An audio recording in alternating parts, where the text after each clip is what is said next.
It's time for this week's episode of Brandon Sports Talk, featuring in-depth interviews from those who are trending in the world of athletics. And now, here's the host of Brandon Sports Talk, Brandon Pate.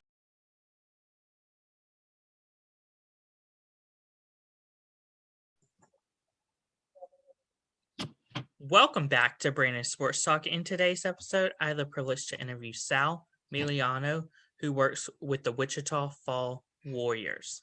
How are you doing today? Doing pretty good, Brendan. I appreciate you reaching out and letting me get on here and get to tell you a little bit about what we do here in the North American Hockey League. That's wonderful. Can you talk about, of course, how you knew that you wanted to work in professional sports? Yeah, so kind of dates back to high school. When I was in high school, I had the opportunity to do the public address announcing for football, basketball, and soccer. I couldn't play. I used to play a lot of sports when I was younger. I just play sports recreationally now.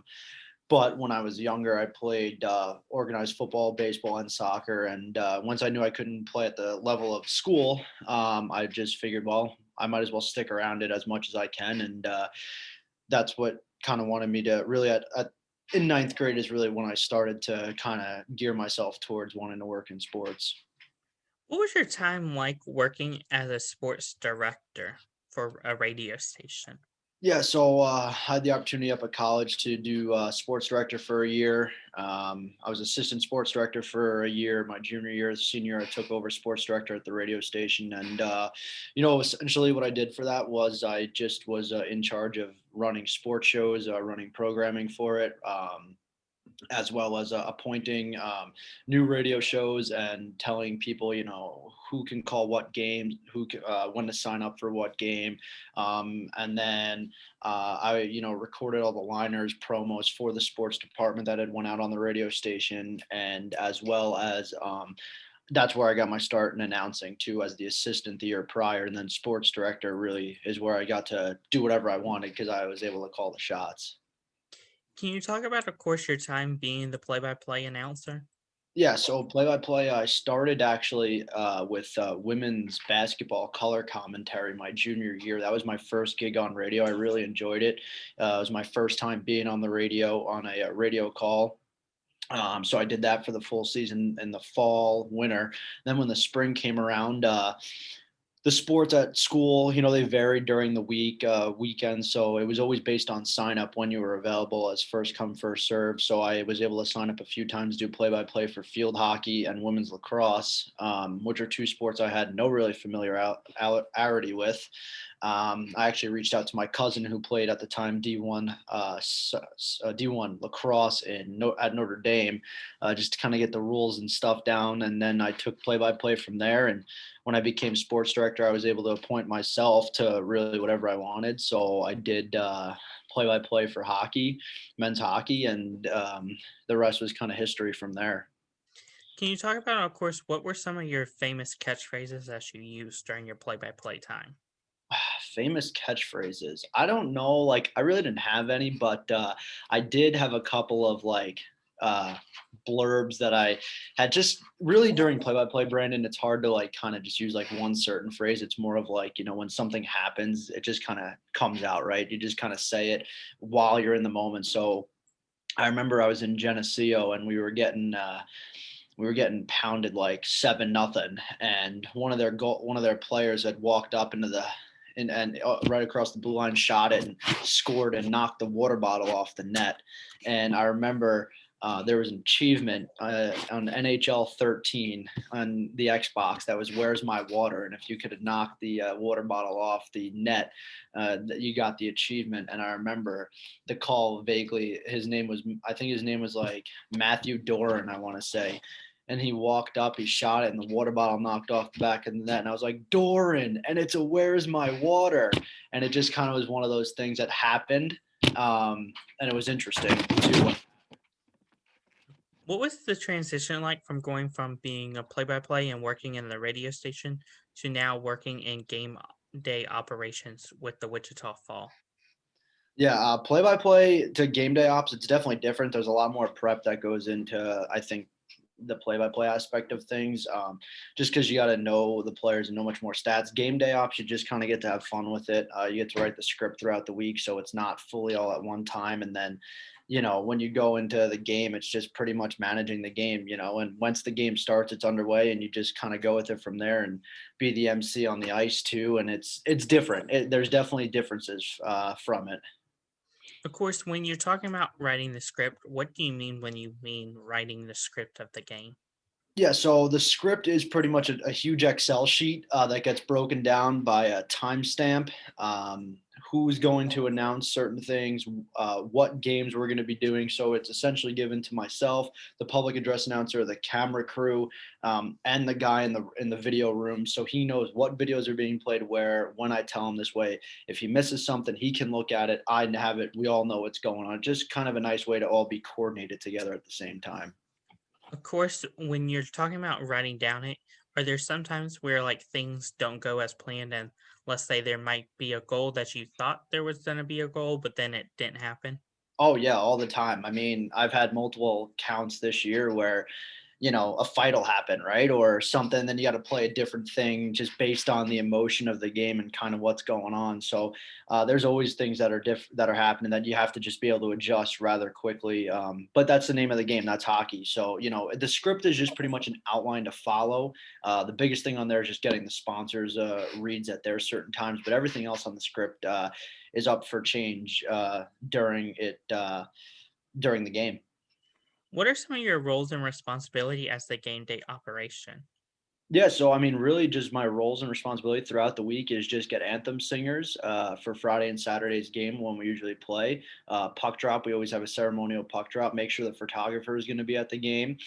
Make sure going into the game on Friday and Saturday, I have everything ready for the T-shirt toss. I have all the objects used for the games that we might need to play, whether that be musical chairs or bumper balls. Get with the off-ice officials, say, hey, I'm going to need this during the game. And then, during the game, it just pretty much relaying, to the PA guy, hey, you need to say this here after that whistle, or the video guy, hey, this video needs to be played after the next whistle, or I'm going to do a live hit after this whistle at the concession stand. So it just kind of really following the groove of the game, to be honest.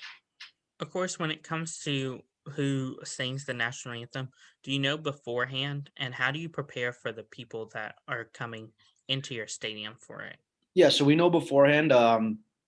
Usually we rotated about 5 or 6 throughout the year. We did have a couple special guests, but it's in this North American Hockey League. And being in Texas, it's not a big hockey state, so we're still trying to get people to adapt to that.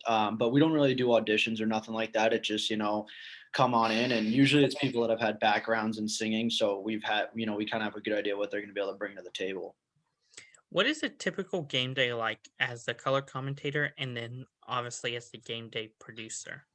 Yeah, so typical game day as a color commentator, myself and the play-by-play guy, we'll go over a couple notes. We'll go over the 3 keys to the game prior to the game, just kind of discuss some things. Usually do our prep separately. Color commentary prep's a lot different than play-by-play because you're the guy that has to, have all the stuff and the notes to back up when there's stoppage in play, and the play-by-play guy is just kind of painting the picture of the game, right? So the prep that goes into it, it's not necessarily a ton. And with doing game ops at the same time, I only do the color commentary on the road games. For the home games, I do not.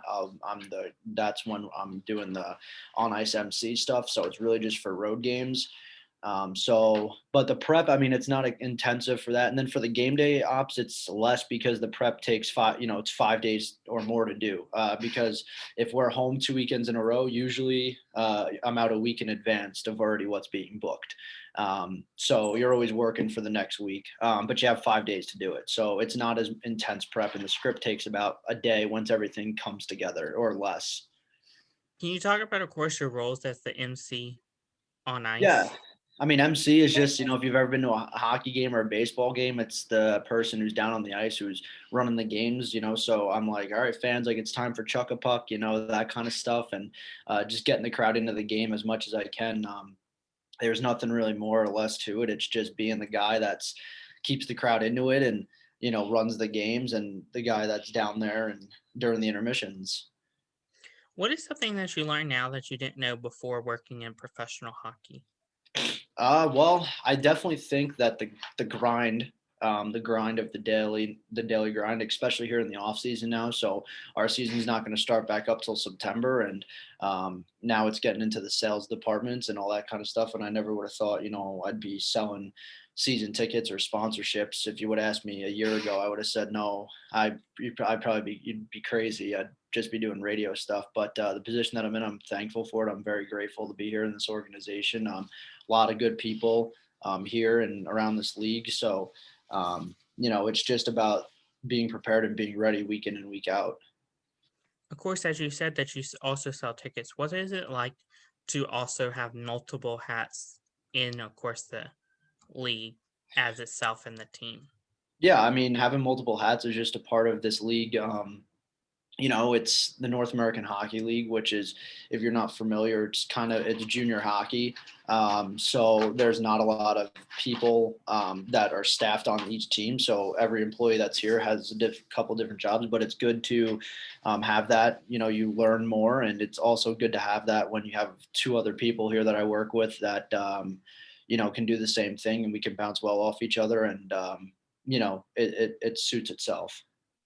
What advice would you give somebody looking to work in game day operations? My advice is, first and foremost, if you want to work in a sports field, just know, one, it's competitive to get into.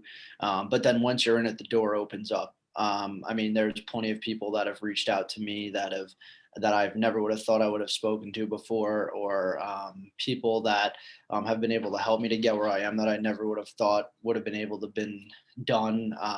And just, if you want to work in this industry, it's about the grind. I graduated from college last May and didn't get the job till this March. So that was almost a full year. Again, there was COVID, so now more jobs are opening, but don't stop. There was a point in time late last year around Christmas where, I just kept applying to jobs, and nothing was coming through. And I was working with my uncle at the time, and I was like, you know what, like, if it doesn't work out, it doesn't work out. I stepped away from like applying for jobs in the sports field for a while just because of COVID and everything else going on. But once I, kind of saw the door back opening up and had the opportunity, I just kept applying and finally was able to land here. And, it's just a matter of how much do you want it, and if you really want to work in sports, you can get it. That's great advice. Where can my listeners find you at on social media, along with, of course, the Wichita Fall Warriors at? Yeah, so if you want to look for me on social media, it's at Sal Miliotto, which is just my name here. If you want, I could send you my social media Twitter. You can link that in the description on YouTube if you want when you post it. And then for the Wichita Falls Warriors, it's just at WF Warriors, I want to say, on Twitter. You can just search up Wichita Falls Warriors on Twitter, Instagram, and TikTok and Facebook. We're all on all four platforms. And for myself, I'll just keep it to Twitter, and that's at Sal Miliotto. Thank you again, Sal Miliotto, for your interview, and best of luck as the Director of Game Day Operations for the Wichita Fall Warriors. Thank you, Brendan. I appreciate you having me on here, and you enjoy the rest of your day, and good luck to the rest of your interviews that you have coming up. Thank you. You can find Brandon Sports Talk on Facebook at Brandon Sports Talk, Instagram at Brandon Sports Talk, Twitter at Talk_Brandon, and you can find me on YouTube at Brandon Sports Talk. Don't forget to like, comment, and subscribe. Thank you again, Sal, for your interview, and best of luck. Thank you. You've been watching Brandon Sports Talk. Please feel free to like, share, and subscribe to Brandon Sports Talk on social media and on YouTube.